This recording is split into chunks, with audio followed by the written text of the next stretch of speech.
सारा पृथ्वी रे stock market बंद हो गला। सारा पृथ्वी रे अनेक अनेक उड़ाजाहाज उड़ीबा बंद करा। विशेष भाव में आम इंडिया तो 34टा इंडिगो प्लेन बंद हो गला। कहीं उड़ान कर पारे ना। तार कारण थिला माइक्रोसॉफ्ट रो बेस रे किछि वायरस पसी जाइतिला। मनुष्य आज आगे चलती सत, किंतु आम जो सब विज्ञान को देखु मनुष्य बहुत आगे चली। जो विज्ञान को आम कहूचे विशेष ज्ञान, जो कंप्यूटर को कहूचे सब किसी समाधान कर दे पारुचे अनेक कठिन विषय को, से विशेष ज्ञान दिने बंद हो एपरी विभ्राट घटिला से दिन जे सारा पृथ्वी इतस्तत हो गले। 5 दिन 25 तारीख 26 तारीख जाए ता मध्य ठीक हो पारि नथिला। द्वितीय घटनाटी एपरी थिला गोटे झील विषय रे।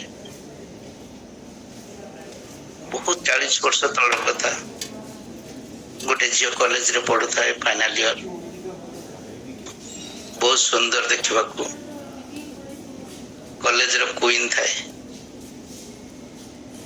कॉलेज आसिले समस्त खुशी जाती। से हसिले पिला माने खुशी हुअंती। तासर संगे कथबार्ता हवा पिला माने दौड़ती आमती आम तासे कथबार्ता हवा। से जिते क्या से कथा हुए क्लास रे बसे पिला माने आनंदित हुअंती। तार बापा डीएसपी थे, पैसा बहुत सुंदर ड्रेस पिंधिक आसे। धनी घर पिला गाड़ी रे आसे। बहुत गाड़ी मोटर कोठा पाड़ी जो से कैंटीन में पशि जाए पिला मानकर अनेक पिला से कैंटीन को मध्य जाती खाद्य खावा को। कैंटीन वाला खुशी हो जाए जहाँ और कैंटीन ये पिला जो बहुत भूल हो जाऊँगी। 40 वर्ष बीती जाए। 40 वर्ष पर से दिने पुणी कॉलेज रो गोटे रियूनियन होइछि। आर्ट्स साइंस कॉमर्स पिला माने समस्त एकाठी होइछन्ति। जते जन जीवित अछन्ति अनेक अपेक्षा करछन्ति हमर से स्वप्न सुंदरी को देखिबा केमति अछि बोली। आउ से आसीछि रियूनियन में समस्त एकाठी होइछन्ति, किंतु से चमक नाही। तार चमक थोड़ी थोड़ी हो जाइछि। से अनेक घात प्रतिघात दे जाइछि। तार स्वामी नाहंती। तार दुई पिला परस्पर भितरे अशांति भिन्न भिन्न जगार अच्छी। ताको भी पचार ना तार आसवाक आ गाड़ी ना, से सौंदर्य ना। जो समय लोक मैंने देखिले खुशी होते केमती मिसबे बोली, एबे ताको कहीं पचार ना। देखा से सौंदर्य ना कि तार समय बीती जाइछि। से धन संपत्ति नहीं, से सौंदर्य नहीं, से चाकचक्य नहीं, से मलिन अवस्था को आसी जाइछि। तृतीय घटना टेपरी आपण माने समस्त शुणी पढ़ी आगु बॉम्बे रो गोटे झील बॉम्बे रो होटेल मानक संध्या 7टा रू राति 11टा 10:30 पर्यंत डांस हुए, रेकर्ड डांस। से कार्य करती। से झीलटी गोटे होटेल कार्य करे। आ सबुदिन से संध्या बेले जाए तार डांस करने को। तार गोटे कॉन्ट्रैक्ट थाए। यहीपरि से दिने जाऊँची। दिने तार जीवार समय बॉम्बे तो जीवा को बहुत ट्रैफिक जाम एणु से जाऊँची। बहुत शीघ्र जाऊँची, जल्दी बाहर जाइए। घर बाहरी गला बेलू देखुची गोटे जगार उपासना होची। बहुत लोग जमा होती। से पशि जाऊँची। प्रभुंकर वाक्य सेठारे दिया जाउची। से भावुची मोर तो समय बहुत महत्व अच्छी। गाड़ी तो आसे मुझे शुणी दिए। आ ठिया प्रभुंकर वाक्य शुणुची। सेठारे प्रचार होची। आ प्रभु ता मन में कार्य करुछंती। ताको लगुची मु किपरि पाप करुची। से ता निजर पाप को देखि पारुची।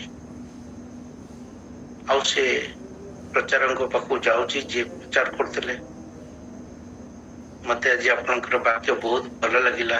ମୁଁ ନିଜକୁ ଦେଖିପାରୁଛି ମୋ ପାପ କରୁଛି ବୋଲି। ଯାরা କହୁଛନ୍ତି ତାହେଲେ ତୁମେ ଆଜି ପ୍ରଭୁଙ୍କୁ ଗ୍ରହଣ କର। ସେ କହୁଛି ନା ଆଜ୍ଞା, ମୁଁ ତ ଗୋଟେ କଣ୍ଟ୍ରାକ୍ଟର ଅଛି, ଆଉ ମତେ ଆଜି ଯାହା ହେଲେ ସେ ଜାଗାକୁ ଯିବାକୁ ପଡିବ। ଆଉ ମୁଁ ନାଚ ସାରିକି କାଲି ଆସିବି ଆଉ ପ୍ରଭୁଙ୍କୁ ଗ୍ରହଣ କରିବି। ଆଉ ସେ କହୁଛନ୍ତି ନାଇଁ ନାଇଁ, ତୁମେ ଆଜି ଯଦି ପ୍ରଭୁଙ୍କୁ ଜାଣିଛ, ତମ ମନରେ କାର୍ଯ୍ୟ କରୁଛନ୍ତି, ତାହେଲେ ଆଜି ହିଁ ତୁମେ ପ୍ରଭୁଙ୍କୁ ଗ୍ରହଣ କର। ପ୍ରଭୁ ଚାହାନ୍ତି ତୁମେ ତାଙ୍କ ପାଖକୁ ଆସ, ତୁମେ ତାଙ୍କୁ ଆଜି ଗ୍ରହଣ କର ସର୍ବ ସାକ୍ଷାତରେ। ସେ କହୁଛି ନା ଆଜ୍ଞା, ମୁଁ ତ ପ୍ରଭୁଙ୍କୁ ଜାଣିଲି, ଆଉ ମୁଁ କାଲି ନିଶ୍ଚିତ ଆସିବି। ଆଜି ଯିବି, ଆଜି ଦିନଟା ମାତ୍ର ନାଚିବି, କାହିଁକିନା ମୋର କଣ୍ଟ୍ରାକ୍ଟ ଅଛି। ସେମାନେ ମତେ ଅନେକ କଥା କହିବେ। ଆଉ କହୁଛନ୍ତି ନା କଣ କହିବେ, ଆପଣଙ୍କର ଦରମା ଦେବେନି, ପଇସା ଦେବେନି, କିନ୍ତୁ ତୁମେ ତ ପରିତ୍ରାଣର ସ୍ୱାଦ ଚାଖିଲ, ଆଜି ହିଁ ତୁମେ ଗ୍ରହଣ କର। ସେ କହୁଛି ନା ଆଜ୍ଞା, ମୁଁ ଆଜି ଦିନଟା ଯାଉଛି, ଆଉ କାଲି ମୁଁ ଆସିବି। ସେ ଫେରିଗଲା। କାହିଁକିନା ମୋର କଣ୍ଟ୍ରାକ୍ଟ ଅଛି, ମତେ ଯାହା ହେଲେ ଯିବାକୁ ପଡିବ। ଆଉ ସେ ବସ ରେ ବସିଛି। ଯିବା ବାଟରେ ତାର ବସ ରେ ଆକ୍ସିଡେଣ୍ଟ ହଉଛି, ତାର ମୃତ୍ୟୁ ହଉଛି। ସେ ଆଉ କାଲି ଦେଖିପାରିନି। ତା ଜୀବନରେ କାଲି ଆଉ ଆସିନି କି ସେ ପ୍ରଭୁଙ୍କୁ ତା ଜୀବନରେ ଗ୍ରହଣ କରିପାରି ନାହିଁ। ତିନୋଟି ଘଟଣା ଆପଣ ଦେଖିଲେ। ଆସନ୍ତୁ ଆମମାନଙ୍କର ସେଇ ବାକ୍ୟକୁ ଯିବା। ତିନୋଟି ଘଟଣାକୁ ମନେ ରଖିଥିବା, ପୁଣି ଶେଷରେ ଆମେ ତାହାକୁ ଆଉଥରେ ଶୁଣିବା। ଆମମାନଙ୍କର ବାକ୍ୟ ଆଜି ଥିଲା, ଯାହା ମାନେ ପଢିଲେ ସେଠାରେ ଏହିପରି ଲେଖା ଯାଉଛି ଯେ ପ୍ରଭୁ ଆସିବେ, ମନୁଷ୍ୟ ପୁତ୍ର ଆଗମନ କରିବେ। ମାଥ୍ୟୁ ପୁସ୍ତକରେ ଲେଖା ଯାଉଛି, ଆଉ ପ୍ରଭୁ ଏକଥା ନିଜେ କହୁଛନ୍ତି। ଆପଣ ମାନେ ଗୋଟେ ୱାର୍ଡ ସମସ୍ତେ ଜାଣିଥିବେ ଯେ ଗସ୍ପେଲ ଟ୍ରୁଥ। ଏଇଟା ବହୁତ ୟୁଜ ହୁଏ ସାରା ପୃଥିବୀରେ। ସମସ୍ତେ କୌଣସି କଥା ପ୍ରୁଭ କରିବାକୁ କହନ୍ତି ଏଠି ଯେ ଗସ୍ପେଲ ଟ୍ରୁଥ, ମାନେ ସୁଷମାଚାରରେ ଏଇ ମାଥ୍ୟୁ, ମାର୍କ, ଲୁକ, ଜହନରେ ଯାହା ଲେଖା ଯାଇଛି ତାହା ସମ୍ପୂର୍ଣ୍ଣ ସତ୍ୟ ବୋଲି ସମସ୍ତେ ବିଶ୍ୱାସ କରନ୍ତି। ଏହା ଅନ୍ୟଥା ହୋଇପାରେନି। ଏଇ ଗସ୍ପେଲ ଟ୍ରୁଥ, ଏଇ ଟର୍ମଟାକୁ ସମସ୍ତେ ପାଶ୍ଚାତ୍ୟରେ, ଆମର ପୂର୍ବ ପଶ୍ଚିମ ସବୁ ଜାଗାରେ ବ୍ୟବହାର ହୁଏ।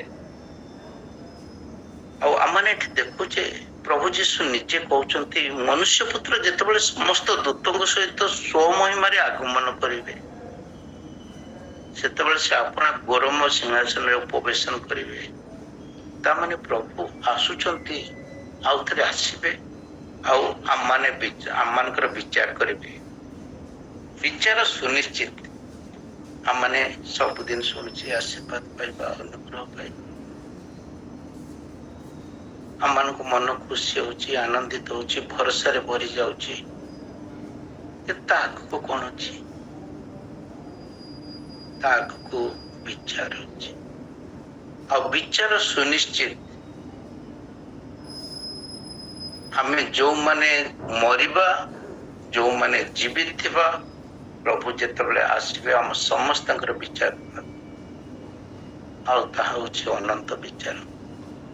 ଆମେ ଦୁଇଟି ବିଷୟ ଦେଖୁଛେ, ଅନନ୍ତ ଜୀବନ ଓ ଅନନ୍ତ ଦଣ୍ଡ, ଅନନ୍ତ ଶାସ୍ତି। ପ୍ରଭୁ ଯୀଶୁଙ୍କର ଦ୍ୱିତୀୟ ଆଗମନ ସୁନିଶ୍ଚିତ। ଯୀଶୁ ନିଶ୍ଚିତ ଆସୁଛନ୍ତି। ସେ କେତେବେଳେ ଆସିବେ, କେଉଁ ମୁହୂର୍ତ୍ତରେ ଆସିବେ, କେହି ଜାଣିନାହାନ୍ତି, କିନ୍ତୁ ସେ ନିଶ୍ଚିତ ଭାବରେ ଆସିବେ। ଏଇ କଥା ସେ ନିଜେ କହୁଛନ୍ତି। ଯେତେବେଳେ ମନୁଷ୍ୟ ପୁତ୍ର ସମସ୍ତ ଦୂତଙ୍କ ସହିତ ସ୍ୱମହିମାରେ ଆଗମନ କରିବେ, ସେତେବେଳେ ସେ ଆପଣା ଗୌରମ ସିଂହାସନରେ ଉପବେଶନ କରିବେ। ଖ୍ରୀଷ୍ଟଙ୍କର ଆଗମନ ଗୋଟେ ରାଜକୀୟ ଆଗମନ ଅଟେ। ସେ ଗୌରବ ଏବଂ ଶକ୍ତିର ସହିତ ଆଗମନ କରିବେ। ଅର୍ଥାତ ପ୍ରଭୁ ଯୀଶୁ ଗୌରମ ଶରୀରରେ ଶକ୍ତି ଭାବରେ ଏଇ ଜଗତକୁ ଆସିବେ। ତାଙ୍କର ସେ ଆଗମନକୁ ଆମେ ସମସ୍ତେ ଦେଖିବା। ମୃତ ହେଲେ ବି ଆମେ ଉଠିବା ଆଉ ତାହା ଦେଖିବା। ଯୋଉମାନେ ଜୀବିତ ଅଛନ୍ତି ସମସ୍ତେ ଦେଖିବେ। ଆମେ ଯଦି ଜୀବିତ ଥିବା, ଆଉ ଆମର ଜୀବିତ ଥିବା ପ୍ରମାଣେ ପ୍ରଭୁ ଯୀଶୁ ଯଦି ଆସିବେ, ତାହେଲେ ଆମେ ସମସ୍ତେ ତାଙ୍କୁ ଏଇ ସ୍ୱ ଶରୀରରେ ଦେଖିବା। ଜଗତର ପ୍ରତ୍ୟେକ ଲୋକ ତାଙ୍କୁ ଦେଖିବେ। ଯୋଉମାନେ ତାଙ୍କର ବିନ୍ଧିଥିଲେ, ଯୋଉମାନେ ତାଙ୍କ ଉପରେ ଛେପ ପକେଇଥିଲେ, ସେମାନେ ମଧ୍ୟ ଦେଖିବେ।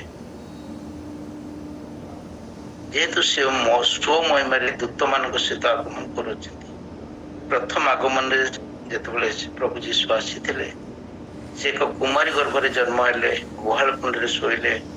ଲେଖା ଅଛି ତାଙ୍କ ପାଇଁ ସ୍ଥାନ ନଥିଲା, ମନୁଷ୍ୟମାନଙ୍କ ମଧ୍ୟରେ ସେ ବାସ କଲେ, ଅନ୍ଧମାନଙ୍କୁ ଚକ୍ଷୁ ଦେଲେ, ବଧିରମାନଙ୍କୁ ଶୁଣିବାକୁ ଦେଲେ, ମୂକମାନଙ୍କୁ ବଚନ ଦେଲେ, ଛୋଟାକୁ ଚାଲିବାକୁ ଦେଲେ, କୁଷ୍ଠୀମାନଙ୍କୁ ସୁସ୍ଥ କଲେ, ରୋଗୀମାନଙ୍କୁ ସୁସ୍ଥ କଲେ, ମୃତମାନଙ୍କୁ ଜୀବନ ଦେଲେ, ପାପୀମାନଙ୍କୁ ରକ୍ଷା କରିବା ପାଇଁ କ୍ରୁଶ ଉପରେ ନିଜର ପ୍ରାଣ ଦେଲେ। ଆମ ପ୍ରତ୍ୟେକଙ୍କର ଜୀବନକୁ ରକ୍ଷା କରିବା ପାଇଁ ସେ ନିଜର ବହୁମୂଲ୍ୟ ଶରୀରକୁ କ୍ରୁଶରେ ବଦ୍ଧ କଲେ, ମୃତ୍ୟୁବରଣ କଲେ, କବରସ୍ଥ ହେଲେ, 3 ଦିନ ପରେ ପୁଣି ଉଠିଲେ, 40 ଦିନ ପର୍ଯ୍ୟନ୍ତ ଅନେକଙ୍କୁ ତାଙ୍କର ଶିଷ୍ୟମାନଙ୍କୁ ଦର୍ଶନ ଦେଲେ।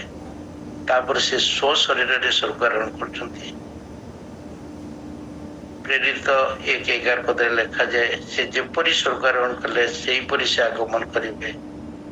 ଯେତେବେଳେ ପ୍ରଭୁ ଯୀଶୁ ସ୍ୱର୍ଗାରୋହଣ କଲେ, ସେତେବେଳେ ଦୂତମାନେ ଆସୁଛନ୍ତି ଆଉ କହୁଛନ୍ତି, ହେ ଗାଲିଲୀୟ ଲୋକମାନେ, କଣ ଦେଖୁଅଛ? ଯେଉଁ ଯୀଶୁଙ୍କୁ ସ୍ୱ ଶରୀରରେ ସ୍ୱର୍ଗରେ ଗୃହୀତ ହେବାର ଦେଖୁଅଛ, ଠିକ୍ ସେହିପରି ସେ ଆସୁଅଛନ୍ତି। ଆମେ ଯଦି ପ୍ରଥମ ଥେସଲୋନିୟ 4:16 ପଦରେ ଦେଖୁ, ସେଠାରେ ଏହିପରି ଲେଖାଯାଏ, ଦୂତମାନଙ୍କ ସହିତ ମହାଗୌରବରେ, ତୁରୀବାଦ୍ୟ ସହିତ ଗୌରବ ମହିମାରେ ଏ ଜଗତକୁ ସେ ଆସୁଛନ୍ତି ପୁଣି ଥରେ। ମାଥ୍ୟୁ 24:31 ମଧ୍ୟ ଲେଖାଯାଏ, ଦୂତମାନଙ୍କ ସହିତ ସ୍ୱମହିମାରେ ଆଗମନ କରିବେ। ପ୍ରଥମ ଆଗମନ ଗୋଟିଏ କୁମାରୀ ଗର୍ଭରେ ହେଲା। ତାଙ୍କରି ଲୋକମାନେ ତାଙ୍କୁ ଚିହ୍ନି ପାରିନଥିଲେ, ତାଙ୍କ ପାଇଁ ସ୍ଥାନ ନଥିଲା ଜଗତରେ। ସେଥିପାଇଁ ସେ କହିଲେ, କୋକିଶିଆଳର ଗାତ ଅଛି, ଆକାଶର ପକ୍ଷୀର ବସା ଅଛି, ହେଲେ ମନୁଷ୍ୟ ପୁତ୍ରଙ୍କର ମୁଣ୍ଡ ଗୁଞ୍ଜିବାର ସ୍ଥାନ ନାହିଁ। ଯେ ସ୍ୱର୍ଗ ପୃଥିବୀର ସ୍ରଷ୍ଟା, ଯେ କହିବା ମାତ୍ରକେ ସବୁ କିଛି ସୃଷ୍ଟି ହଉଥିଲେ, ତାଙ୍କ ପାଇଁ ଏହି ପୃଥିବୀରେ ଜାଗା ନଥିଲା। ବାକ୍ୟରେ ତ ଲେଖାଯାଏ, ସେ ତାଙ୍କ ଲୋକମାନଙ୍କ ନିକଟକୁ ଆସିଲେ, କିନ୍ତୁ ତାହାଙ୍କ ଲୋକମାନେ ତାହାଙ୍କୁ ଚିହ୍ନିଲେ ନାହିଁ। ପ୍ରଥମ ଆଗମନରେ ସେ ପାପୀମାନଙ୍କୁ ପ୍ରେମ କରିବାକୁ ଆସିଥିଲେ, ପାପୀମାନଙ୍କ ପାଇଁ ପ୍ରାୟଶ୍ଚିତ କରିବାକୁ ଆସିଥିଲେ, ଅନୁଗ୍ରହ କରିବାକୁ ଆସିଥିଲେ। କିନ୍ତୁ ଦ୍ୱିତୀୟ ଆଗମନ, ଯାହାକି ଆଜି ଆମେ ଦେଖିଲୁ, ସେ ଆଉ ପ୍ରେମ କରିବାକୁ ଆସିବେନି। ସେହି ସମୟରେ ଆଉ ଅନୁଗ୍ରହର ସ୍ଥାନ ନଥିବ, ସେ ବିଚାର କରିବାକୁ ଆସୁଛନ୍ତି। ସେ ବିଚାର ସିଂହାସନରେ ବସିବେ। ଯେପରି ଲେଖାଯାଏ, ସେଇଦିନ ଯେତେବେଳେ ପ୍ରଭୁ ବିଚାର ସିଂହାସନରେ ବସିବେ, ଜାତି, ଧର୍ମ, ବର୍ଣ୍ଣ ସମସ୍ତ ଜନତା ତାଙ୍କର ବିଚାର ସମ୍ମୁଖରେ ଠିଆ ହେବେ। ଆମେ ଯଦି ଗୀତ ସଂହିତା 96:13 ଦେଖୁ, ସେଠାରେ ଲେଖାଯାଏ, ସେ ପୃଥିବୀର ବିଚାର କରିବାକୁ ଆସୁଅଛନ୍ତି, ସେ ସମସ୍ତ ବିଷୟର ବିଚାର କରିବାକୁ ଆସୁଛନ୍ତି। 2 କରିନ୍ଥୀୟ 5:10 ପଦରେ ଲେଖାଯାଉଛି, କାରଣ ଭଲ ହେବ ମନ୍ଦ ହେଉ, ପ୍ରତ୍ୟେକ ଜଣ ଶରୀର ଦ୍ୱାରା କୃତ କର୍ମ ଅନୁସାରେ ଫଳ ପାଇବା। ଖ୍ରୀଷ୍ଟଙ୍କର ବିଚାର ସାମୁରେ ଆମ ସମସ୍ତଙ୍କୁ ପ୍ରକାଶିତ ହେବାକୁ ହେବ। ଚିନ୍ତା କରନ୍ତୁ, ଆଜି ଆମେ ସମସ୍ତେ କିପରି କାର୍ଯ୍ୟ କରୁଛୁ। ଆମ ସମସ୍ତଙ୍କର କାର୍ଯ୍ୟ ପାଇଁ ଆମମାନେ ବିଚାରିତ। ସେଇଦିନ ଖ୍ରୀଷ୍ଟଙ୍କ ସମ୍ମୁଖରେ ଆମ ସମସ୍ତଙ୍କର ଗୁପ୍ତ ବିଷୟ ସବୁ ପ୍ରକାଶିତ ହେବ। ଯଦି ଆମମାନେ ଉପଦେଶକ 12:14 ପଦରେ ଦେଖୁ, ସେଠାରେ ଲେଖାଯାଏ, ଯେହେତୁ ପରମେଶ୍ୱର ପ୍ରତ୍ୟେକ କର୍ମ, ପୁଣି ଭଲ କି ମନ୍ଦ ପ୍ରତ୍ୟେକ ଗୁପ୍ତ ବିଷୟର ବିଚାରରେ ଆଣିବେ। ଆଜି ହୁଏତ ଅନେକ ବିଷୟ ଆମମାନେ ଗୁପ୍ତରେ ଚିନ୍ତା କରୁଛୁ, କେହି ଜାଣିପାରୁନାହାନ୍ତି। ଏ ଜଗତ କଣ କେହି ବି ଜାଣିପାରୁନାହାନ୍ତି। ଆମେ ମନେ ମନେ ଖୁସି ହଉଛୁ, ଏଇ ପାପ ଗୁଡ଼ିକୁ କେହି ଜାଣିପାରିବେ। ଆମ ପ୍ରଭୁ ତ ଜାଣିଥିବେ, କି ଜାଣୁଥିବେ ନ ଜାଣୁଥିବେ, କିନ୍ତୁ ପ୍ରଭୁ ଯୀଶୁ ଆସୁଛନ୍ତି ଗୁପ୍ତ ବିଷୟ ସମସ୍ତ କର୍ମର ବିଚାର କରିବା ପାଇଁ। ଆଉ ସେ ପ୍ରେମ କରିବାକୁ ଆସୁନାହାନ୍ତି। ସେ ଶାରୀରିକ ଭାବରେ ଆମେ ଯେଉଁ କାର୍ଯ୍ୟ କରିଛୁ, ଯାହା କହିଛୁ, ଯାହା କରିଛୁ, ଯେଉଁ କଥାବାର୍ତ୍ତା କରିଛୁ, ପ୍ରତିଟି ଚାଲିଚଳନ, ପ୍ରତିଟି ବ୍ୟବହାର, ପ୍ରତିଟି ଧାର୍ମିକ ଜୀବନ, ପ୍ରତିଟି ପାପମୟ ଜୀବନ, ସବୁର ବିଚାର କରିବେ। ପ୍ରକାଶ ବାକ୍ୟରେ ଲେଖା ଅଛି, ଦେଖ ଆମେ ଶୀଘ୍ର ଆସୁଅଛୁ, ପ୍ରତ୍ୟେକ ଲୋକକୁ ତାର କର୍ମ ଅନୁସାରେ ପୁରସ୍କାର ଦେବା ପାଇଁ। ଆପଣ ଚିନ୍ତା କରନ୍ତୁ, ପ୍ରଭୁଙ୍କର ସ୍ୱର୍ଗାରୋହଣ ଠାରୁ ତାଙ୍କର ଦ୍ୱିତୀୟ ଆଗମନ ପର୍ଯ୍ୟନ୍ତ ଯେଉଁ ଗ୍ୟାପ୍ ଅଛି, ସ୍ୱର୍ଗାରୋହଣ କରିବା ଦିନ ଠାରୁ ଆଗାମୀ ସମୟରେ ଯେଉଁଦିନ ଦ୍ୱିତୀୟ ଆଗମନ କରିବେ, ଯେଉଁ ଗ୍ୟାପ୍ ରହିଲା ତାହା ଆମମାନଙ୍କ ପାଇଁ ଅନୁଗ୍ରହର ସମୟ। ପ୍ରଭୁ କହିଛନ୍ତି ତୁମେ ବିଶ୍ୱାସ କର, ମୋ ପାଖକୁ ଫେରି ଆସ, ମୁଁ ଅନନ୍ତ ଜୀବନ ଦେବି। ପ୍ରଭୁ ଆମମାନଙ୍କୁ ଅନୁଗ୍ରହ କରି ଚାଲିଛନ୍ତି, ଅନୁଗ୍ରହ କରି ଚାଲିଛନ୍ତି, ଅନୁଗ୍ରହ କରି ଚାଲିଛନ୍ତି। କିନ୍ତୁ ସବୁ ସମୟର ଗୋଟେ ଶେଷ ଅଛି। ଆଉ ସେ ବାକ୍ୟ ସେ ନିଜେ କହିଲେ, ମୁଁ ମହା ଗୌରବରେ ମନୁଷ୍ୟ ପୁତ୍ର ଆସୁଅଛନ୍ତି। ଆମମାନେ ଭାବୁଛୁ ଯେ ତାଙ୍କର ଦ୍ୱିତୀୟ ଆଗମନ ବିଳମ୍ବ ହଉଛି, କିନ୍ତୁ ସେ କେତେବେଳେ କୋଉ ମୁହୂର୍ତ୍ତରେ ପ୍ରଭୁ ଆସିବେ ଆମମାନେ ଜାଣିନାହୁଁ। ତେଣୁ ବାକ୍ୟରେ ଲେଖା ଅଛି, ପ୍ରତ୍ୟେକ ଲୋକଙ୍କୁ ସେ ତାର କର୍ମ ଅନୁସାରେ ପୁରସ୍କୃତ କରିବା ପାଇଁ ପୁରସ୍କାର ଧରିକି ଆସୁଛନ୍ତି। ଆଜି ଆମ ସମସ୍ତଙ୍କର କର୍ମ କିପରି ଅଛି? ଆମେ ସକାଳୁ ରାତ୍ରି ଯାଏ ପରିଶ୍ରମ କରି ଚାଲିଛୁ, କର୍ମ କରି ଚାଲିଛୁ। ଯୁବମାନେ ସକାଳୁ ଉଠି ପରିଶ୍ରମ କରନ୍ତି, କିପରି ବ୍ୟବହାର କରନ୍ତି, କିପରି ଚାଲିଚଳନ କରନ୍ତି। ବୟସ୍କ ମାନେ ଯାହା ବି କର୍ମ କରନ୍ତି, ସବୁ ବିଷୟ ପ୍ରଭୁ ବିଚାର କରିବେ।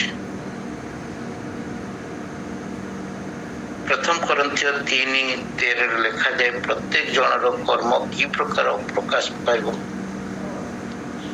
ପ୍ରତ୍ୟେକ ଜଣ କର୍ମ କି ପ୍ରକାର ତାହା ପ୍ରକାଶ ପାଇବ। ଆଉ ସେ ଆମର କର୍ମ ଗୁଡ଼ିକୁ ଅଗ୍ନି ଦ୍ୱାରା ବିଚାର କରିବେ। ପ୍ରଭୁ ସିଂହାସନରେ ବସିଲା ପରେ ବିଚାର କରିବେ। ତାଙ୍କ ହସ୍ତରେ ନ୍ୟାୟର ଦଣ୍ଡ ଅଛି। ସେ ନ୍ୟାୟ ବିଚାର କରିବେ, ଅନ୍ୟାୟ କରିବେ ନାହିଁ। ସେ ଆମମାନଙ୍କୁ ପୁରସ୍କାର ଦେବେ। ଆମମାନେ ତ ଗତ ଦିନରେ ଶୁଣୁଥିଲୁ, ଗତକାଲି ସୁଗନ୍ଧିତ ବିଷୟ। ଆମମାନଙ୍କର ଜୀବନ କଣ ସେହିପରି ସୁଗନ୍ଧିତ ଅଛି? ଯାହାକୁ ଆମମାନେ ପ୍ରଭୁଙ୍କ ପାଖରେ ସମର୍ପିତ ହେବ, ଯାହାକୁ ପ୍ରଭୁ ଦେଖି କହିବେ, ସେ ତ ମୋ ପାଇଁ ଉତ୍ତମ କର୍ମ କରିଅଛି। ଯେପରି ଗତକାଲି ଆମମାନେ ଶୁଣୁଥିଲୁ, ଆମମାନଙ୍କର କର୍ମ ପରୀକ୍ଷା କରାଯିବ। ସେଇ କର୍ମ ଅନୁସାରେ ଆମମାନେ ପୁରସ୍କାର ପାଇବା। ସେଇ କର୍ମ ଅନୁସାରେ ଆମମାନଙ୍କୁ ତୋଲା ଯିବ। ଅଗ୍ନିମ ହ୍ରଦରେ ଆମମାନେ କଣ ସ୍ଥାନ ପାଇବୁ କି ପଡ଼ିବୁ? ନା ପ୍ରଭୁଙ୍କର ସେ ଗୌରବମୟ ସ୍ଥାନରେ ଆମମାନେ ବାସ କରିବୁ? ନା ଆମମାନେ ଏହିପରି ଅବସ୍ଥାରେ ଠିଆ ହୋଇ ରହିବୁ? ଆମମାନଙ୍କର ନାଁ ଜୀବନ ପୁସ୍ତକରେ ଅଛି ନା ନାହିଁ?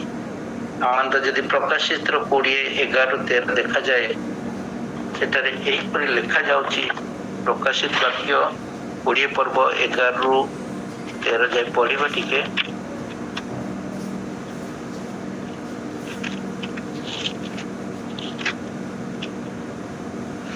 ତତ୍ପରେ ମୁଁ ଗୋଟିଏ ବୃହତ୍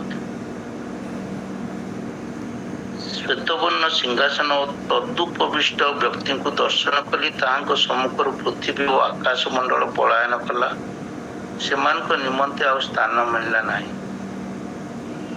ପୁଣି ମୁଁ କ୍ଷୁଦ୍ର ଓ ମହାନ ସମସ୍ତ ମୃତ ଲୋକଙ୍କୁ ସିଂହାସନର ସମ୍ମୁଖରେ ଠିଆ ହୋଇଥିବାର ଦେଖିଲି।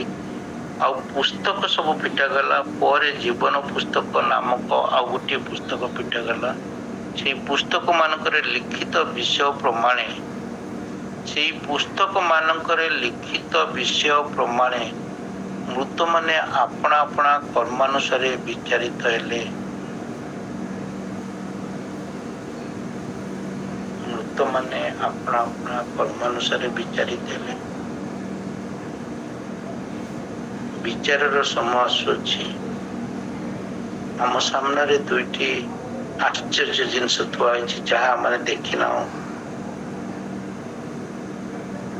ଅନନ୍ତ ନର୍କ ବିଷୟରେ ଆମେ ଅନେକ ଥର ଶୁଣିଛେ। କେତେ କଷ୍ଟକର, ତାର ଶେଷ ନାହିଁ। ଆଉ ଯେତେବେଳେ ଆମେ ସ୍ୱର୍ଗ ବିଷୟ ଶୁଣୁଛୁ, ଖୁସି ହେଇଯାଇଥାଉ, ଆନନ୍ଦିତ ହେଇଥାଉ। କାଶ ମତେ ଏ ଜାଗାରେ ସ୍ଥାନ ମିଳନ୍ତା, କାଶ ମୁଁ ଏ ସିଂହାସନରେ ବସି ପାରନ୍ତି। କିନ୍ତୁ ପ୍ରଭୁ କହୁଛନ୍ତି, ଆଜି ଆପଣମାନଙ୍କର ମୋର ଯେତେ ଜଣ ବଞ୍ଚିଛେ, ଜୀବିତ ଅଛେ, ସମସ୍ତଙ୍କର ବିଚାର ହବ। ଆମମାନେ ଯଦି ଦେଖୁଛେ ଯେ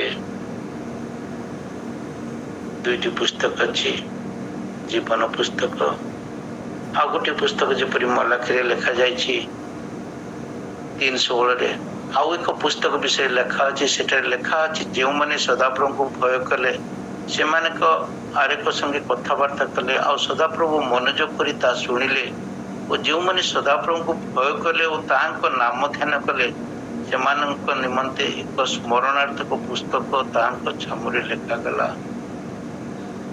ସେଇଦିନ ମଧ୍ୟ ସ୍ମରଣାର୍ଥକ ପୁସ୍ତକ ଫିଟାଯିବ। ଯେଉଁମାନେ ପରମେଶ୍ୱରଙ୍କ ବିଷୟରେ ବାର୍ତ୍ତାଳାପ କରିବେ, ପ୍ରଭୁଙ୍କୁ ଭୟ କରିଥିବେ, ପ୍ରଭୁଙ୍କ ପାଇଁ କାର୍ଯ୍ୟ କରିଥିବେ, ତାହାଙ୍କ ନାମକୁ ଉଚ୍ଚକୃତ କରିଥିବେ, ତାହାଙ୍କ ନାମ ଏହି ସ୍ମରଣାର୍ଥକ ପୁସ୍ତକରେ ଲେଖାଯିବ।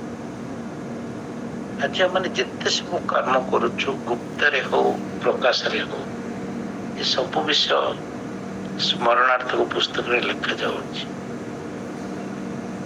ତାପରେ ଜୀବନ ପୁସ୍ତକ ଆଉ ଏକ ପୁସ୍ତକ ଫିଟାଯିବ, ଯେଉଁ ବିଷୟ ଆମେ ପଢିଲେ ପ୍ରକାଶିତ 20:12 সেই ପୁସ୍ତକରେ ଲିଖିତ ବିଷୟ ପ୍ରମାଣେ ମୃତମାନେ ଆପଣା ଆପଣା କର୍ମାନୁସାରେ ବିଚାରିତ ହେଲେ। ଆଉ ଯେଉଁମାନଙ୍କ ନାଁ ସେଥିରେ ନଥିବ ସେମାନେ ଅଗ୍ନିରେ ଫିଙ୍ଗାଗଲେ। ଏହା ହଉଛି ଦ୍ୱିତୀୟ ମୃତ୍ୟୁ। ମାନେ ଯେତେବେଳେ ସେ ମାଧ୍ୟକୁ ପୁଣି ଫେରିଯିବା, ପ୍ରଭୁ କଣ କରୁଛନ୍ତି? ସେ ମେଷପାଳକ ଯେପରି ଛାଗ ଠାରୁ ମେଷ ପୃଥକ କରେ ସେହିପରି ସେ ସେମାନଙ୍କୁ ପରସ୍ପର ଠାରୁ ପୃଥକ କରିବେ। ସେ ମେଷମାନଙ୍କୁ ଆପଣା ଦକ୍ଷିଣ ପାର୍ଶ୍ୱରେ ଓ ଛାଗମାନଙ୍କୁ ବାମ ପାର୍ଶ୍ୱରେ ରଖିବେ। ଆପଣମାନେ ଚିନ୍ତା କରନ୍ତୁ, ଯେତେବେଳେ ଆମେ ପିଲାଦିନ ଭିତରେ ଯଦି ଆମେ କୌଣସି ସମୟରେ ପ୍ରାଇଜ୍ ଆଣିବାକୁ ଯାଇଥିବା ଆମମାନଙ୍କୁ କେମିତି ଲାଗେ? କୌଣସି ପୁରସ୍କାର ବେଳକୁ ଆମମାନଙ୍କୁ ମନ କେତେ ଉତ୍ଫୁଲ୍ଲିତ ହେଉଥିଲା।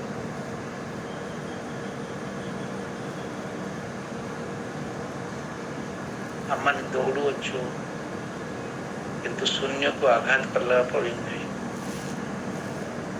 ଆମମାନେ ଦୌଡୁଅଛୁ ପଣ ପାଇବା ପାଇଁ, ପୁରସ୍କାର ପାଇବା ପାଇଁ। ଆଜି ମଧ୍ୟ ଆମମାନେ ସମସ୍ତେ ଦୌଡୁଅଛୁ ପଣ ପାଇବା ପାଇଁ। ଯେତେବେଳେ ଏଇ ମର୍ଣ୍ଣିଂ ପ୍ରେୟାର ଗ୍ରୁପର ପ୍ରତ୍ୟେକ ଜଣକୁ ଆମେ ଦେଖୁ, ପ୍ରଭୁଙ୍କ ଉପରେ ସମସ୍ତେ ବିଶ୍ୱାସରେ କରିଛନ୍ତି, ସମସ୍ତେ ପ୍ରଭୁଙ୍କୁ ଜାଣିଛନ୍ତି ବୋଲି ଆମେ ବିଶ୍ୱାସ କରୁ। ଏ ଜଗତର କର୍ମ ଆମମାନଙ୍କ ମଧ୍ୟରେ କିପରି କରିଅଛୁ, ସେ ସବୁ ସ୍ମରଣାର୍ଥକ ପୁସ୍ତକରେ ଲେଖା ଅଛି। ଆମମାନେ ନିଜକୁ ପରୀକ୍ଷା କରିବା, ନିଜକୁ ଅନୁସରଣ କରିବା, ନିଜକୁ ଦେଖିବା। ଆଜି ଆମମାନଙ୍କର କର୍ମ ଗୁଡ଼ିକ ସ୍ମରଣାର୍ଥକ ପୁସ୍ତକରେ ଲେଖାଯାଇଛି କି ଯାହାକୁ ପ୍ରଭୁ ସେଦିନ ଖୋଜିବେ, ମନେ ପକେଇବେ ଆଉ ସବୁ ଜଗତ ଶୁଣିବ। ଯେତେ ସମସ୍ତେ ସେଇ ସିଂହାସନ ସାମ୍ନାରେ ଠିଆ ହୋଇଥିବେ ସମସ୍ତେ ଶୁଣିବେ ଆଉ ସମସ୍ତେ ଆମମାନଙ୍କୁ ଦେଖୁଥିବେ। ଯେତେବେଳେ ଆମେ ମୁକୁଟ ପିନ୍ଧିବା, କେତେ ଆଶ୍ଚର୍ଯ୍ୟ! ଆମେ ତ ମଝିରେ ଶୁଣିଥିଲେ ଅମ୍ଳାନ ମୁକୁଟ ବିଷୟରେ, ଭିନ୍ନ ଭିନ୍ନ ମୁକୁଟ ବିଷୟରେ ଆମେ 2-3 ଦିନ ତଳେ ଶୁଣୁ। ଆମମାନେ କଣ ସେ ମୁକୁଟ ପାଇବାକୁ ଯୋଗ୍ୟ ଅଛୁ ନା ଆମମାନେ ଆମମାନଙ୍କ ଜୀବନ ସେ ଅଗ୍ନିମ ହ୍ରଦ ପାଇଁ ପ୍ରସ୍ତୁତ ହେଇଛି? ପ୍ରଭୁ ବିଚାର କରିବେ। ଯୋଉ ପ୍ରଭୁ ଆସୁଛନ୍ତି ବିଚାର କରିବାକୁ, ସେ ଆମ ପ୍ରତ୍ୟେକଙ୍କର କର୍ମ ଅନୁସାରେ ଫଳ ଦେବେ। ଆଜି ଆମମାନଙ୍କର କର୍ମ କିପରି ଅଛି? ଯଦି ଆମେ ଉତ୍ତମ କର୍ମ କରିଅଛୁ, ପ୍ରଭୁଙ୍କ ଯୋଗ୍ୟ ଆଚରଣ କରିଅଛୁ, ତାହେଲେ ଆମେ ସେ ମୁକୁଟ ପାଇବା, ସେ ଅମ୍ଳାନ ମୁକୁଟ, ସେ ଆଶ୍ଚର୍ଯ୍ୟଜନକ, ସେ ଆନନ୍ଦଜନକ, ଯେଉଁଠାରେ କେବଳ ସୁଖ ଆନନ୍ଦ ଭରି ଅଛି। ସେ ସ୍ଥାନ ପାଇଁ ଆମେ ଉପଯୁକ୍ତ ହେବା କି? ଆମ ନାଁ ଜୀବନ ପୁସ୍ତକରେ ଥିବ କି? ପ୍ରତିଦିନ ଆମେ ଅନୁଗ୍ରହ ଉପରେ ଅନୁଗ୍ରହ ପାଇ ଚାଲିଛୁ, କାରଣ ଆମେ ସେ ଅନୁଗ୍ରହ ସମୟ ମଧ୍ୟରେ ବାସ କରୁଛୁ, ଯେଉଁ ସମୟରେ କି ପ୍ରଭୁ ଆମମାନଙ୍କୁ କେବଳ ଅନୁଗ୍ରହରେ ତାଙ୍କର ପୁତ୍ର କନ୍ୟା ହେବାର ସୁଯୋଗ ଦେଇଛନ୍ତି। ସୁଯୋଗ ଦେଇଛନ୍ତି ସତ, କିନ୍ତୁ ଆମ କର୍ମକୁ ପରୀକ୍ଷା କରୁଛନ୍ତି, ଆମ କର୍ମକୁ ଦେଖୁଛନ୍ତି। ଆମେ ଫେରିଯିବା ସେଇ ତିନୋଟି ଅବସ୍ଥାକୁ। ଦିନେ ସବୁ କିଛି ଶେଷ ହେଇଯିବ। ଏ ବିଶେଷ ଜ୍ଞାନ, ଏଇ ଜଗତର ଏତେ ଚାକଚକ୍ୟ, ଏତେ ଜ୍ଞାନ ଗାରିମା, ସବୁ କିଛି ଆମର ପ୍ରତିଦିନ ନୂଆ ନୂଆ ଇନଭେନ୍ସନ ଦେଖୁଛୁ। କାଲି ମୁଁ ପଢୁଥିଲି ଗୋଟେ ଜାଗାରେ ଯେ ସମୟ ଆସୁଅଛି ପୃଥିବୀରେ ଲୋକମାନେ ଆଉ କାର୍ଯ୍ୟ କରିବାକୁ ପାଇବେନି। ଅନେକ ଲୋକ ଅନଏମ୍ପ୍ଲଏଡ ହେଇଯିବେ, କାରଣ କମ୍ପ୍ୟୁଟର ସେମାନଙ୍କ ସ୍ଥାନ ନେଇଯିବ। କିନ୍ତୁ ସମୟ ବି ଆସୁଅଛି ଯେଉଁ ସମୟରେ ସମସ୍ତ ବିଶେଷ ଜ୍ଞାନରେ ତିଆରି ହୋଇଥିବା କମ୍ପ୍ୟୁଟର ହଉ, ଯାହା ବି ହଉ, ତାର ଶେଷ ହେବ। ଆମେ ତ ବାକ୍ୟରେ ଦେଖୁଛୁ ଯେ ଆକାଶ ଓ ପୃଥିବୀ ମୋଡ଼ି ହୋଇ କିପରି ତାହା ଚାଲି ଯାଉଅଛି, ତାହା ଆଉ ରହୁନାହିଁ, ଶେଷ ହେଇଯାଉଛି ସବୁ କିଛିର ଶେଷ। ଆମମାନେ ଦେଖୁଛୁ ସେ ଝିଅର ଜୀବନ ପରି ଦିନେ ପ୍ରାଚୁର୍ଯ୍ୟରେ ଭରି ହୋଇଥିବା ପିଲା ଆଜି ମଳିନ ପଡିଯାଇଛି। କେହି ତା ଆଡକୁ ଅନଉନାହାନ୍ତି, ଦେଖୁ ବି ନାହାନ୍ତି। ଯାହାକୁ ଦେଖିଲେ ଆନନ୍ଦିତ ହଉଥିଲେ। ଆଜି ଆମମାନଙ୍କ ଜୀବନ କିପରି ଚାକଚକ୍ୟ ଭିତରେ ବୁଡି ରହୁଛୁ। କେତେ ସୁନ୍ଦର ଦୃଶ୍ୟ, ମାନେ ଆମର ସୁନ୍ଦର ଖାଦ୍ୟ, ସୁନ୍ଦର ବସ୍ତ୍ର, ସବୁ କିଛି ସୁନ୍ଦର। ଭାବୁଛୁ ବହୁତ ସୁନ୍ଦରରେ ଆମେ ଜୀବନ ଯାପନ କରୁଛୁ। ପ୍ରଭୁ ମତେ ବହୁତ ଆଶୀର୍ବାଦ କରିଛନ୍ତି। କିନ୍ତୁ ଲାଜାର ସେଦିନ ଯେପରି ପ୍ରଭୁଙ୍କ କୋଳରେ ବସିଥିଲା, ମାନେ କଣ ପ୍ରଭୁଙ୍କ କୋଳ ପାଇଁ ଆଜି ଉପଯୁକ୍ତ? ଆମମାନେ ଦେଖୁଛୁ ସେଇ ଛୋଟ ସେ ଝିଅଟି ବିଷୟ, ଯେ କି ପ୍ରଭୁଙ୍କୁ ଜାଣୁଛି, କିନ୍ତୁ କହୁଛି କାଲି ମୁଁ ଆସିବି ପ୍ରଭୁ, ତା ପାଇଁ କାଲି ଆଉ ଆସୁନାହିଁ। ପ୍ରଭୁ ଆଜି ଆମ ସମସ୍ତଙ୍କୁ ପଚାରନ୍ତି, ରେ ପୁଅ, ରେ ଝିଅ, ସକାଳୁ ଉଠି ତୁ ମୋ ପାଖରେ ବସୁଛୁ, ପ୍ରାର୍ଥନା କରୁଛୁ, ମୁଁ ତୋର କର୍ମ ଦେଖୁଅଛି, ତୁ ତତେ ନିଜକୁ ସମର୍ପିତ କଲୁ ମୋ ପାଖରେ, ଉତ୍ତମ କର୍ମ କର, ତୋ ନାଁ ସ୍ମରଣାର୍ଥ ପୁସ୍ତକରେ ସବୁ କର୍ମ ଲେଖା ଥିବ। କେତେ ଉତ୍ତମ ଆମମାନେ କରୁଅଛୁ। ଯଦି ଆମମାନେ ଉତ୍ତମ କର୍ମ କରୁଅଛୁ, ଯଦି ଆମମାନେ ପ୍ରଭୁଙ୍କ ଦୃଷ୍ଟିରେ ଉତ୍ତମ ଅଛୁ, ତାହେଲେ ପ୍ରଭୁ କହୁଛନ୍ତି ମୁଁ ତତେ ପ୍ରହରୀ କରି ନିଯୁକ୍ତି କରିଅଛି। ଅନ୍ୟର ରକ୍ତର ଦାୟିତ୍ୱ ହେବ। ଯଦି ତୁ ଚାରିପାଖେ ଥିବା ଅନେକ ଆତ୍ମା ଆଜି ହଜିଯିବେ, ଚାଲିଯିବେ, ମରିଯିବେ, ସେମାନଙ୍କର ନିକାଶ ମୁଁ ତୋ ଠାରୁ ନେବି। କାରଣ ମୁଁ ତତେ ପୃଥକୀକୃତ କଲି, ମୁଁ ତତେ ଆଶୀର୍ବାଦ କଲି, ମୁଁ ତତେ ଅନୁଗ୍ରହ କଲି, ମୁଁ ତତେ ପ୍ରହରୀ କରି ନିଯୁକ୍ତି କଲି। ତୋ ଚାରିପଟେ ଆଜି ଅନେକ ଲୋକ ପାପରେ ବୁଲିଛନ୍ତି। ତୋ ଚାରିପଟେ ଥିବା ଅନେକ ଲୋକ ଆଜି ମତେ ଜାଣି ନାହାନ୍ତି, ଚିହ୍ନି ନାହାନ୍ତି। ମୋର ସ୍ୱର ଶୁଣିଲୁ, ମୋର ହେଲୁ, ତେଣୁ ମୁଁ ତତେ ପ୍ରହରୀ କରି ଆଜି ନିଯୁକ୍ତି କରୁଅଛି। ଯଦି ତୁ ସେମାନଙ୍କ ପାଇଁ ସେମାନଙ୍କୁ ସଚେତନ ନ କରୁ, ତାହେଲେ ସେମାନଙ୍କ ରକ୍ତର ଦାୟିତ୍ୱ ହେବ। ପ୍ରଭୁ ଆଜି ଆମ ପ୍ରତ୍ୟେକଙ୍କୁ ସେଇପରି ପ୍ରଚାର କରୁଛନ୍ତି, ସଚେତନ କରୁଛନ୍ତି, ମୁଁ ତତେ ପ୍ରହରୀ କରିଅଛି, ତୁ ନିଜର ଦାୟିତ୍ୱ ଠିକରେ ତୁଲା, ମୁଁ ତୋ ପାଇଁ ଅମ୍ଳାନ ମୁକୁଟ ଧରି ଅପେକ୍ଷା କରିଛି। ମୁଁ ଶୀଘ୍ର ଆସୁଅଛି, ଡେରି ହେବ ନାହିଁ।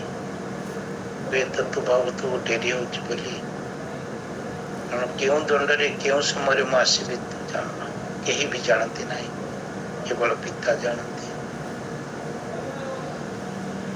ହୁଏତ ଆସନ୍ତା କାଲି, ହୁଏତ ଆଜି, ହୁଏତ ଆଉ କିଛି ଦିନ ପରେ, କେତେବେଳେ ପ୍ରଭୁ ଆସିବେ ଆମମାନେ ଜାଣୁନା, କିନ୍ତୁ ପ୍ରଭୁ ନିଶ୍ଚିତ ଆସୁଛନ୍ତି, ଆଉ ବିଚାର ସୁନିଶ୍ଚିତ।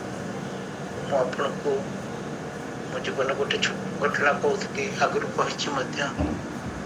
ମୋ ତଳ ଭଉଣୀ ଏଇ ଭୁବନେଶ୍ୱରରେ ଥିଲା, 4.5 ବର୍ଷ ତଳର ଘଟଣା। 2 ଜଣ ଯାକ ସ୍ୱାମୀ ସ୍ତ୍ରୀ ରାତ୍ରି 11ଟା ବେଳେ ଟିଭି ଦେଖି ସାରି କଥାବାର୍ତ୍ତା ହେଇ ଶୋଇଲେ। ଗୋଟିଏ କମ୍ବଳ ଘୋଡେଇ ହେଇଥିଲେ। ଭୋର 5:30ରେ ପୁଣି ଉଠିଲା। ଜାନୁଆରୀ ମାସ, ଶୀତ ଦିନ। ଆଉ ସେ ଉଠି ଯେତେବେଳେ ଦାନ୍ତ ଫାନ୍ତ ଘଷିଦେଲା, ସେ ସ୍ୱାମୀ ଶୋଇଛନ୍ତି, ତାଙ୍କ ଦେହରେ ହାତ ମାରେ। ତାଙ୍କ ଦେହରେ ଆଉ ଜୀବନ ନାହିଁ। ଏକା ଖଟରେ ଏକା କମ୍ବଳରେ ଶୋଇଛନ୍ତି। ସକାଳକୁ ତାଙ୍କର ଜୀବନ ନାହିଁ। ପାହାନ୍ତରେ ଜଣେ ଆଉ ଯିଏ ଜଗତରେ ନାହିଁ।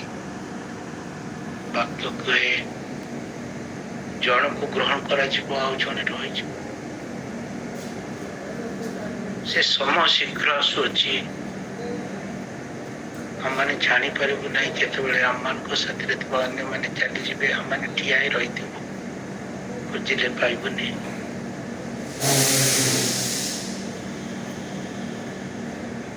ସେ ସମୟ ପାଇଁ ଆମମାନେ କଣ ପ୍ରସ୍ତୁତ କି? ପ୍ରଭୁ ଆଜି ଆମ ପ୍ରତ୍ୟେକଙ୍କୁ କଥା କୁହନ୍ତୁ, ପ୍ରତ୍ୟେକଙ୍କୁ ଅନୁଗ୍ରହ କରନ୍ତୁ, ଦୟା କରନ୍ତୁ, ଜ୍ଞାନ ଦିଅନ୍ତୁ, ବୁଦ୍ଧି ଦିଅନ୍ତୁ। ଆମମାନେ ତାଙ୍କ ପାଖେ ସମର୍ପିତ ହଉ, ଯେପରି ଆମମାନଙ୍କର କର୍ମ ତାହାଙ୍କ ଇଚ୍ଛା ଅନୁସାରେ ହେବ, ଯେଉଁ କର୍ମ ଅନୁସାରେ ଆମମାନେ ବିଚାରିତ ହେବ। ପ୍ରଭୁ ଏ ଛୋଟ ବାକ୍ୟରେ ଆମ ପ୍ରତ୍ୟେକଙ୍କୁ କଥା କୁହନ୍ତୁ। ଆମେନ୍।